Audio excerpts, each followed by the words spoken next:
যুদ্ধ বিষয়টি কোনো ছেলে খেলা নয়, বরং যুদ্ধ হচ্ছে এক নিষ্ঠুর বাস্তবতার নাম, যেখানে সূত্র একটাই, কিল অর ডাই। হয় শত্রুকে মারো, নয় নিজে মরো।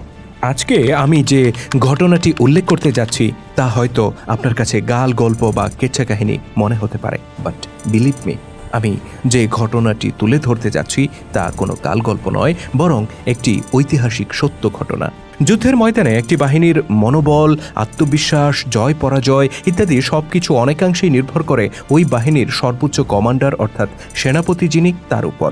সেনাপতি যদি হন দুর্ধর্ষ, সাহসী, ক্ষিপ্র, রণকৌশলী, তাহলে ওই বাহিনীর প্রত্যেক সৈনিকের মনোবল বেড়ে যায় বহুগুণ। এখন কথা হচ্ছে, যুদ্ধকালে একটি সেনাবাহিনীকে সঠিক ও সুশৃঙ্খলভাবে পরিচালনা করার জন্য ওই বাহিনীর সেনাপ্রধান যিনি, তার সাহসী হওয়াটা যেমন জরুরি, ঠিক তেমনিভাবে সুস্থ থাকাটাও খুব জরুরি। একজন অসুস্থ সেনাপতির পক্ষে সম্ভব নয় তার বাহিনীকে সঠিকভাবে নেতৃত্ব দেয়া। কিন্তু আপনি জেনে অবাক হবেন, রাসূল সাল্লাল্লাহু আলাইহি সাল্লামের ইন্তেকালের কয়েক বছর পর এমন একটি যুদ্ধ হয়েছিল যেখানে মুসলিম বাহিনীর সেনাপ্রধান ছিলেন রীতিমতো মৃত্যুপথযাত্রী। তিনি এতটাই অসুস্থ ছিলেন যে ঘোড়ার পিঠে চড়ে বসবেন দূরে থাক, নরম বিছানার উপর সোজা হয়ে বসবেন ততটুকু শক্তিও তার ছিল না। অথচ তার নেতৃত্বে সেই যুদ্ধ হলো, এমনকি মুসলিমরা বিজয়ীও হলো। শুধু তাই নয়, ওই যুদ্ধে মুসলিম বাহিনীর প্রতিপক্ষ কারা ছিল সেটা জানলেও আপনি অবাক হয়ে পড়বেন। সেখানে মুসলিমদের প্রতিপক্ষ ছিল তৎকালীন বিশ্বের সবচেয়ে বড় পরাশক্তি পারস্য সাম্রাজ্য। কি শুনে অবাক হলেন? শুরুতেই বলেছি মনে হবে অবিশ্বাস্য কেচ্ছা কাহিনী। তো চলুন ইসলামের ইতিহাসের সেই অবিশ্বাস্য অথচ সত্য ঘটনাটি তুলে ধরব আজকের পর্বে।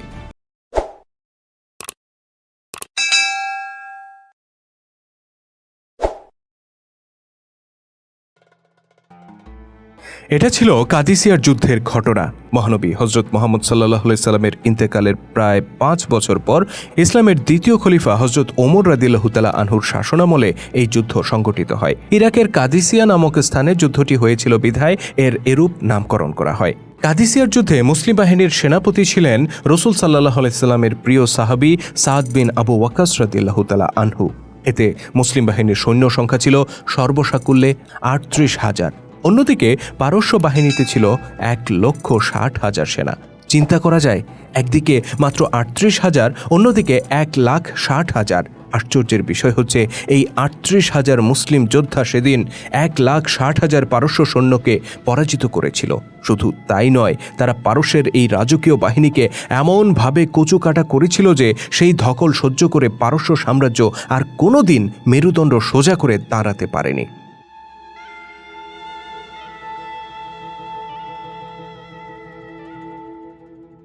কাদিসিয়ার যুদ্ধের একটি আশ্চর্যজনক দিক হচ্ছে, যুদ্ধ চলাকালে মুসলিম বাহিনীর সেনাপতি অর্থাৎ সাদ বিন আবু ওয়াক্কাস রাদিয়াল্লাহু তাআলা আনহু ছিলেন গুরুতর অসুস্থ। তিনি আগে থেকেই ইরকুন নিসা নামক এক জটিল রোগে আক্রান্ত ছিলেন। এই রোগের প্রভাবে তার শরীরে মাঝে মধ্যে ফোস্কা দেখা দিত। তিনি যখন মদিনা থেকে রওনা হয়ে কয়েকশো মাইল দূরত্ব পাড়ি দিয়ে ইরাকে পৌঁছলেন, তখন এই দীর্ঘ যাত্রা এবং পরিবর্তিত আবহাওয়ার কারণে তার সেই পুরাতন রোগটি মাথাচাড়া দিয়ে ওঠে। সারা শরীরে দেখা দেয় অসংখ্য ফোস্কা। যুদ্ধের দিনক্ষণ যতই এগিয়ে আসে, তার শারীরিক অবস্থার ততই অবনতি ঘটে। এক পর্যায়ে অবস্থা এতটাই শোচনীয় হয়ে দাঁড়ায় যে তিনি বিছানাতে পিঠ ফেলে শুতেও পারছিলেন না। যুদ্ধ শুরু হওয়ার আগেই মুসলিম সেনাপতির এই কঠিন ব্যাধি গোটা বাহিনীকে দুশ্চিন্তার মধ্যে ফেলে দেয়। দুশ্চিন্তার বড় কারণ ছিল এই যে ওই বাহিনীতে সাদ বিন আবু ওয়াক্কাস রাদিয়াল্লাহু তাআলা আনহুর কোনো বিকল্প ছিল না। এমন কোনো সাহাবী সেখানে উপস্থিত ছিলেন না যিনি তার পরিবর্তে গোটা বাহিনীকে কমান্ড করতে পারেন। প্রশ্ন উঠতে পারে, ওই সময় কি সাহাবীদের মধ্যে আর কেউ বেঁচে ছিলেন না যাদের এই ধরনের বাহিনীকে নেতৃত্ব দেওয়ার অভিজ্ঞতা আছে? হ্যাঁ, ছিলেন অনেকেই, যেমন খালিদ বিন ওয়ালিদ রাদিয়াল্লাহু তাআলা আনহু, আবু ওবায়দা, আমর ইবনুল আস, এরকম আরও অনেকেই ছিলেন। কিন্তু সমস্যা হচ্ছে, যাদের কথা আমরা বললাম তারা সবাই তখন সিরিয়াতে অবস্থান করছিলেন এবং সেখানে আরেক পরাশক্তিধর সাম্রাজ্য রোমানদের বিরুদ্ধে যুদ্ধরত ছিলেন। এই অবস্থায় কাদিসিয়ার যুদ্ধে সাদ রাদিয়াল্লাহু তাআলা আনহুর শূন্যতা পূরণ করার মতো কেউ ইরাকে উপস্থিত ছিল না। ফলে বিষয়টি উদ্বেগজনক হয়ে দাঁড়ায়। এই যখন পরিস্থিতি, তখন নিরুপায় হয়ে সাদ রাদিয়াল্লাহু তাআলা আনহু একটি বিকল্প ব্যবস্থা করেন। তিনি তার সম্পূর্ণ বাহিনীকে ডান বাহু, বাম বাহু, পদাতিক বাহিনী, অশ্বারোহী এরকম বিভিন্ন দলে ভাগ করেন এবং প্রত্যেক দলে একজন করে দলপতি বা কমান্ডার নিয়োগ করেন। অতঃপর তিনি নিজে অবস্থান করেন মুসলিম বাহিনীর পেছনে অবস্থিত একটি পুরাতন প্রাসাদের ছাদের উপর। এই প্রাসাদটির অবস্থান এমন জায়গায় ছিল যে তার ছাদে দাঁড়িয়ে গোটা যুদ্ধক্ষেত্রটি এক দৃষ্টিতে দেখা যেত। সাদ রাদিয়াল্লাহু তাআলা আনহু সিদ্ধান্ত নিলেন তিনি ওই প্রাসাদের ছাদে অবস্থান করবেন এবং সেখান থেকে চিৎকার করে যুদ্ধের কমান্ড দেবেন। প্রাসাদের ঠিক নিচে তিনি একদল মুসলিম সৈনিককে দাঁড় করিয়ে দেন, যাদের দায়িত্ব ছিল তার এই কমান্ডগুলো যুদ্ধরত মুসলিম বাহিনীর কাছে দ্রুত পৌঁছে দেওয়া। বিষয়টি খানিকটা জটিল মনে হলেও এই পরিস্থিতিতে এছাড়া আর কোনো উপায় ছিল না। তো যুদ্ধ যখন শুরু হলো, তখন সাদ রাদিয়াল্লাহু তাআলা আনহু কোনো রকম সেই প্রাসাদের ছাদে অবস্থান করে সেখান থেকে গোটা যুদ্ধক্ষেত্র পর্যবেক্ষণ করতে থাকেন। প্রয়োজনীয় মুহূর্তে তিনি চিৎকার করে সৈনিকদেরকে বিভিন্ন দিক নির্দেশনা প্রদান করেন। প্রাসাদের নিচে দাঁড়িয়ে থাকা সৈনিকেরা এই নির্দেশগুলো তাৎক্ষণিকভাবে যুদ্ধরত বাহিনীর বিভিন্ন দলের কমান্ডারদের কাছে পৌঁছে দেন।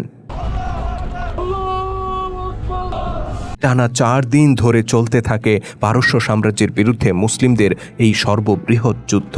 আশ্চর্যের বিষয়, এই অভিনব কৌশলের মধ্য দিয়েই গোটা 4টি দিন চরম অসুস্থ মুসলিম সেনাপতি তার বাহিনীকে পরিচালনা করেন এবং আল্লাহ পাকের অসীম রহমতে শেষ পর্যন্ত তারা বিজয়ী হন। শুধু দর্শক, একজন অসুস্থ সেনাপতি যিনি বিছানার উপর বসতেও পারছেন না, তিনি এত বড় একটি যুদ্ধে মুসলিমদের নেতৃত্ব দিলেন এবং বিজয় ছিনিয়ে আনলেন। আপনি ভাবছেন এর চেয়ে বিস্ময়কর আর কি হতে পারে? হ্যাঁ, বিষয়টি বিস্ময়কর বটে, তবে আমি মনে করি এর চেয়েও বড় বিস্ময়কর বিষয় ছিল এই যে সেদিন মুসলিম বাহিনীর একজন যোদ্ধাও সাদ রাদিয়াল্লাহু তাআলা আনহুর নেতৃত্বের ব্যাপারে কোনো প্রশ্ন তোলেননি। একজন অসুস্থ মানুষ, যিনি ঘোড়ায় চড়বেন দূরের কথা, বিছানায় উঠে বসার মতো শক্তি রাখেন না, যিনি তার হাতে তলোয়ার ধরবেন দূরের কথা, একটি লাঠিতে ভর করে সোজা হয়ে দাঁড়াবেন সেই সামর্থ্য নেই, তিনি কিনা নেতৃত্ব দিচ্ছেন একটি গোটা বাহিনীকে, তাও যার তার বিরুদ্ধে নয় তো, এমন এক বাহিনীর বিরুদ্ধে যাদেরকে বলা হয় তৎকালীন বিশ্বের সবচেয়ে বড় পরাশক্তি।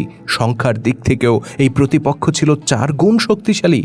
এই অবস্থাতেও মুসলিম বাহিনীর কোনো কমান্ডার কিংবা সাধারণ সৈনিক অসুস্থ সেনাপতির বদলে সুস্থ সেনাপতির দাবি করলেন না, তারা কোনো মানববন্ধন করলেন না, বিক্ষোভ করলেন না, প্রতিবাদ সমাবেশ করলেন না। নিঃসংকোচে তারা অসুস্থ সাদ রাদিয়াল্লাহু তাআলা আনহুর নির্দেশেই যুদ্ধ করে গেলেন।